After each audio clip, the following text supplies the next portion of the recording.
Assalamualaikum murid-murid. Hari ini kamu akan belajar dua tata bahasa. Ya, jadi kita akan terus menggunakan buku teks, buku aktiviti yang sama dan kita akan belajar tajuk baru. Baik, kita akan belajar tata bahasa yang seterusnya iaitu kata perintah. Okay, tapi sebelum tu, kamu tonton dulu video ini.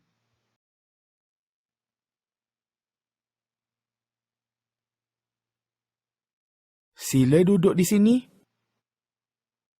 Tolong beritahu mahkamah perkara yang berlaku sebenarnya. Jangan cuba putar belitkan cerita. Dalam situasi tadi, terdapat 3 ayat perintah. Ayat perintah ialah ayat yang diucapkan atau ditulis untuk seseorang, orang kedua, supaya melakukan sesuatu. Contohnya, Sila duduk di sini.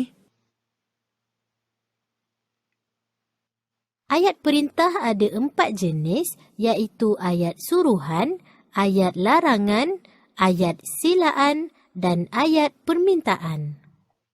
Namun begitu, bagi murid tahun 1, kamu akan diajar 3 jenis ayat perintah sahaja. Ayat larangan ialah ayat yang menegah daripada melakukan sesuatu. Ayat ini menggunakan kata perintah jangan dan usah. Contoh ayat, Jangan cuba putar belitkan cerita. ayat silaan ialah ayat yang mempersilakan atau menjemput. Ayat ini menggunakan kata perintah sila dan jemput. Contoh ayat, Sila duduk di sini. ayat permintaan ialah ayat untuk memohon sesuatu. Ayat ini menggunakan kata perintah tolong, minta dan harap. Contoh ayat, Tolong beritahu mahkamah perkara yang berlaku sebenarnya. Baik, kamu dah tonton video dan kamu sudah tahu 3 jenis ayat perintah.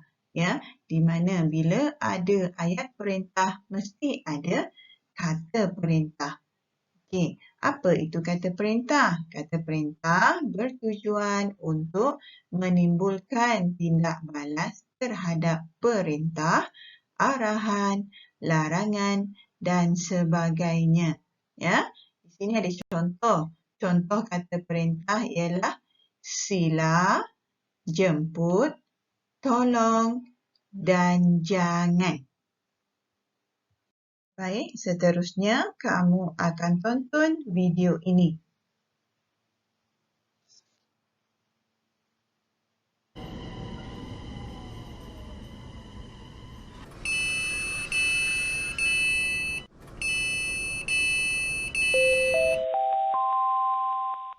Jangan berdiri di tepi pintu. Tolong berikan tempat duduk anda kepada yang lebih memerlukan. Nenek, sila duduk. Terima kasih, Cu. baiknya Sarah. Situasi tadi merupakan salah satu contoh mudah budaya hormat menghormati. Situasi tadi juga ada menyebut contoh kata perintah dan ayat perintah.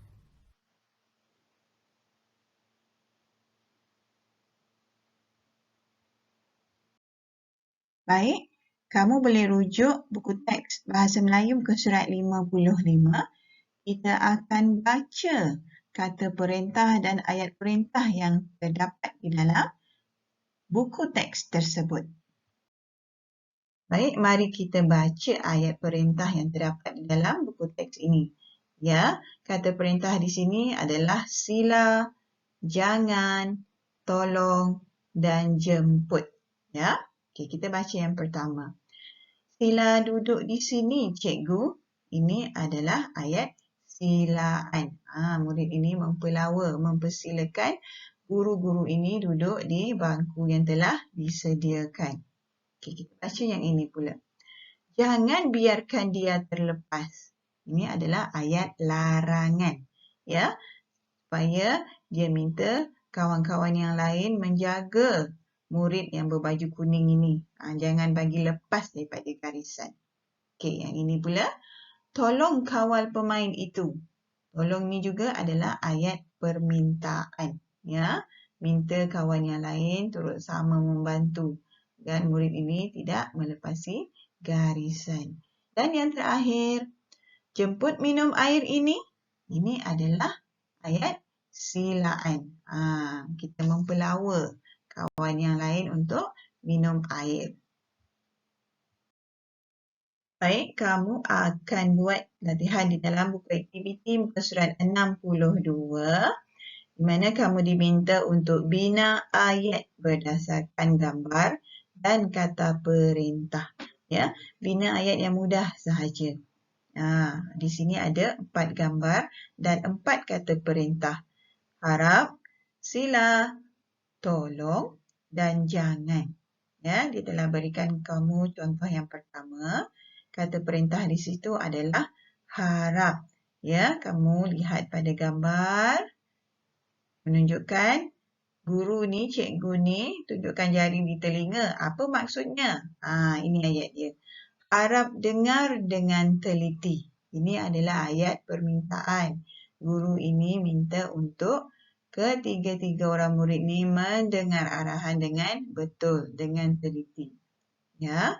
Jadi, kamu cuba bina ayat yang mudah bagi 3 gambar yang seterusnya. Ya, kamu lihat pada gambar dan kamu lihat pada kata perintah yang telah diberikan. Baik, itu sahaja untuk kata perintah. Ya, ada 2 video yang telah kamu tonton tadi. Kamu boleh rujuk semula. Ya, okey, baik. Terima kasih cikgu ucapkan kepada kamu yang mendengar GDPR hari ini. Ya, juga terima kasih kepada ahli keluarga kamu, ibu bapa, ya, yang membantu kamu untuk melaksanakan tugasan.